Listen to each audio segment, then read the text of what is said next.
Hi అండి. ఈరోజు మా మమ్మీ స్టైల్‌లో చికెన్ కర్రీ ఏ విధంగా చేస్తదో చూపిస్తా. ట్రై చేయండి. ఇంగ్రీడియెంట్స్ వచ్చేసి చికెను, ఆనియను, మిర్చి, టమాటా, కొత్తిమీర, పుదీనా, ఇంకొకటి మిక్స్డ్ మసాలాలు అండ్ మసాలా పౌడర్, ధనియా పౌడర్ అన్నట్టు. ఇంకా ముందుగా గిన్నె పెట్టుకొని ఆయిల్ వేసుకోండి సరిపడినంత. ఒకవేళ ఇంకెక్కువగా ఆయిల్ కావాలంటే ఎక్కువ వేసుకోండి. చికెన్‌లో ఆయిల్ ఎక్కువ ఉంటేనే టేస్టీగా ఉంటుంది.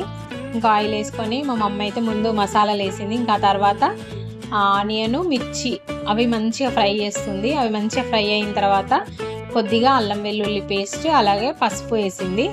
ఇంకా ఇవి రెండు వేగిన తర్వాత చికెన్ వేస్తుంది. మనమైతే నార్మల్గా కొత్తిమీర కరివేపాకు కొత్తిమీరను పుదీనా వేస్తాం కదా. మేము అల్లం పసుపు వేసి ఇంకా చికెన్ వేసిన తర్వాత లాస్ట్కి వేస్తుంది. అప్పుడప్పుడు కొత్తిమీరని అయితే అసలు మధ్యలో వేయనేది. ఇంకా పుదీనాని అయితే అసలు నచ్చదని సరిగ్గా యూజ్ అయ్యేది.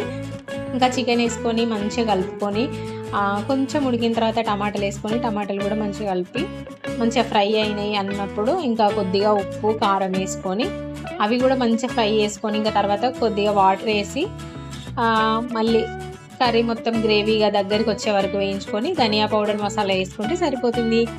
ఈ విధంగా మా మమ్మీ చికెన్ కర్రీ చేస్తుంది. చాలా బాగుంటుంది. మీరు కూడా ట్రై చేయండి. ఇంకా ఎక్కువ వేరే ఏం యూజ్ చేయకుండా సింపుల్గా చేస్తాయి. మేము వచ్చినామని బగారా కూడా చేసింది.